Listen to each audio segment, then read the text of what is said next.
balik lagi di Mumpuni Podcast sama aku, Kirana.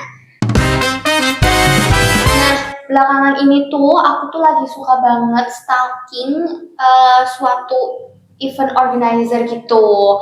Nah, aku tuh mau nemuin kayak salah satu event organizer namanya Mumpuni Kreatif yang baru banget bikin event pertamanya.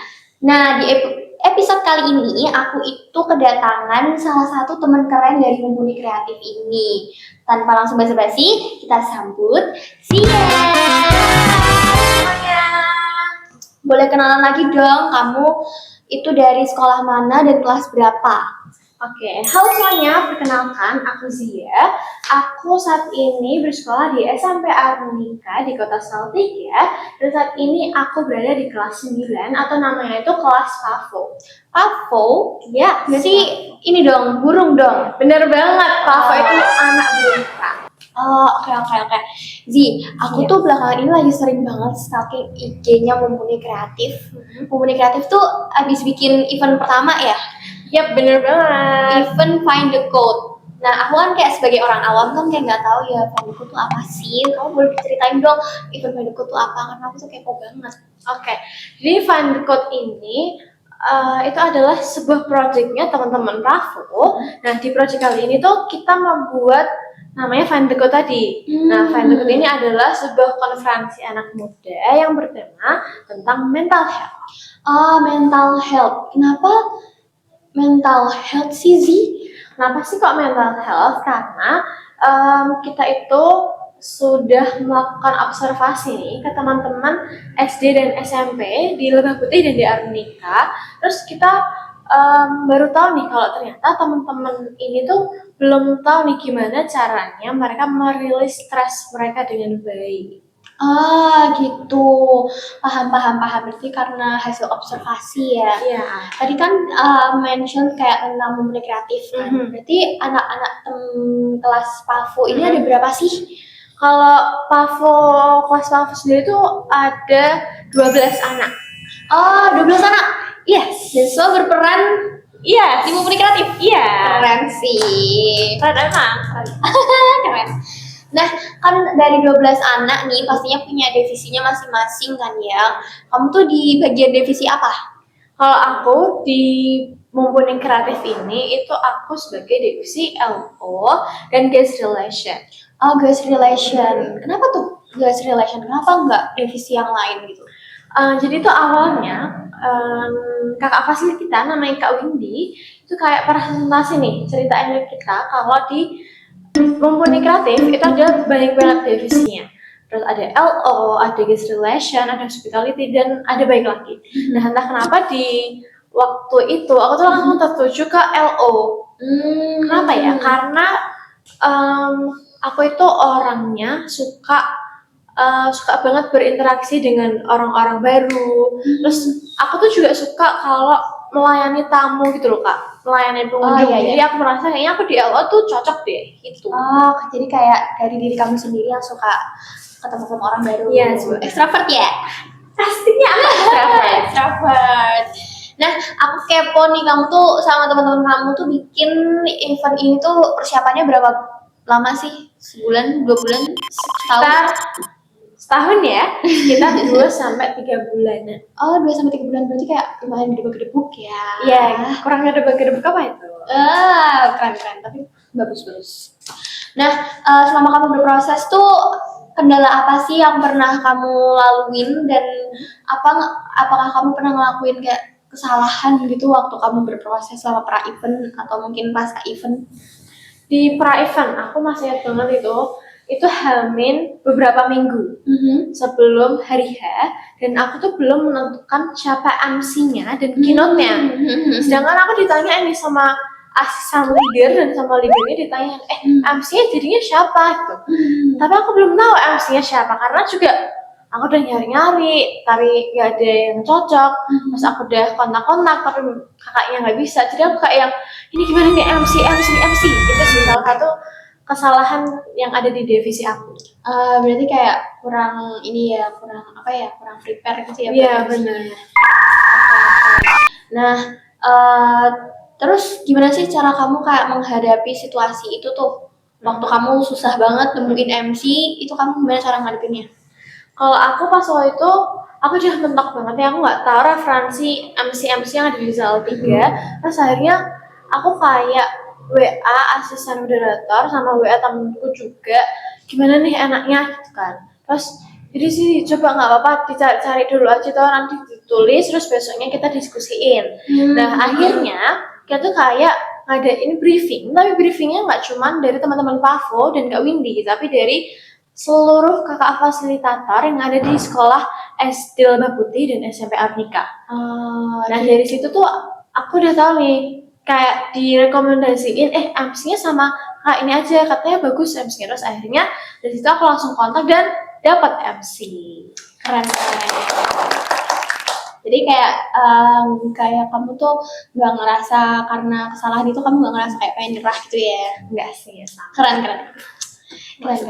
Nah, perasaanmu waktu H-1 tuh apa sih? Kayak misal mungkin crowded banget kan ya, karena kan harus dekor harus apa. Nah, gimana sih perasaanmu gitu kan kah? Atau malah kamu kayak santai banget gitu? Oke. Jujur tuh ini kayak ada dua tipe berbeda di hari itu. Jadi menurut aku di pagi sampai siang itu aku kayak gedebak-gedebuk banget. Terus jadi kayak ketahuan ternyata ada yang belum aku siapin buat besok itu. Aku merasa di pagi itu kayak aku sibuk banget. Tapi di sore sampai malam itu aku merasa kayak harus ngapain lagi ya. Kayak free banget, kayak longgar banget waktu aku, jadi kayak santai banget. Tapi deg-degan juga karena semua yang kita persiapkan, semua yang kita pusing-pusing itu ditentuin sama hari H besok. Ya, aku tahu. Tapi kalau misalnya kamu ngerasa kayak santai banget atau apa gitu, kamu kayak ngerasa nggak sih kamu malah curiga gitu? Kok aku selalu santai ya? Aku nggak curiga sih, cuman aku lebih ketakutnya adalah karena aku terlalu santai, aku jadi melupakan hal-hal yang harusnya aku siapin buat besoknya. Jadi pas waktu santai-santai itu aku kayak aku langsung stop, terus aku langsung buka HP, buka setan, terus apa yang belum tak siapin apa ya gitu. Terus aku sampai nanya juga ke teman-temanku, aku belum nyiapin apa ya gitu. Oke. Paham. Tapi dari persiapan H-1 waktu hari H tuh menurutmu apakah sesuai ekspektasimu atau enggak? Jujur di project ini aku kayak nggak berekspektasi apa-apa karena saat pertama kali aku dikasih tahu bakal ada project ini, aku tuh masih belum bisa ngebayangin nanti tuh acaranya tuh kayak gimana. Bahkan saat mendekati hari H itu aku juga nggak berekspektasi apa-apa. Aku cuma kayak berharap acara Find the Code ini bisa berjalan dengan lancar, terus sesuai dengan apa yang kita preparein dari bulan-bulan sebelumnya gitu. Gitu. Oke, paham. Tapi menurut kamu ini masuknya event pertama, terus apakah masuknya itu event yang sukses atau gimana? Di event pertama ini benar-benar event pertama yang aku buat dan menurutku sih sukses ya, berhasil ya, walaupun mungkin kadang-kadang atau mungkin tanpa sepengetahuan aku ada beberapa step atau beberapa hal yang ternyata aku belum lakuin di project ini. Oke. Nah, kamu kan udah berproses nih dari sekitar 2 sampai 3 bulanan. Pastinya ada dong momen yang paling kamu ingat, yang paling memorable, yang pernah kamu lakuin gitu. Pasti ada ya. Kalau menurut aku itu pasti hari H. Kenapa tuh? Karena semua yang kita pikirin, semua yang kita siapin, yang kita prepare, yang bikin kita pusing itu kayak bakal ditentuin di besok itu, di hari H itu. Ya walaupun ya di hari H itu kayak capek banget, gedebak-gedebuk, naik turun tangga, ke lantai 3, ke lantai 1.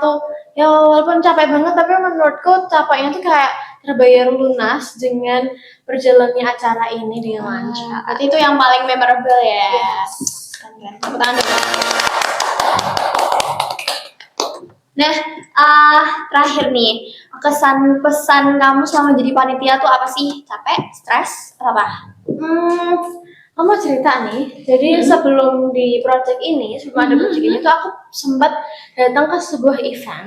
Nah di sana aku tuh melihat nih kakak-kakak panitia, kakak-kakak IO itu tuh kayak yang mondar-mandir sibuk gitu. Terus aku sempat ada perasaan, sempat muncul perasaan, ih apa sih kok sibuk banget? Emang ngapain? Iya, Emang iya, ngapain iya. sibuk banget? Sibuk banget ya. Terus akhirnya kemarin itu setelah ada project, aku yang merasakan sendiri betapa capeknya, betapa sibuknya panitia yang awalnya aku cuma lihat dan bilang apa sih sok sibuk banget, dan sekarang aku yang merasakan sendiri emang sibuk, bukan sok sibuk. Bukan so sibuk, tapi beneran sibuk. Berarti don't judge book by a cover. Yes, don't judge a book by a cover.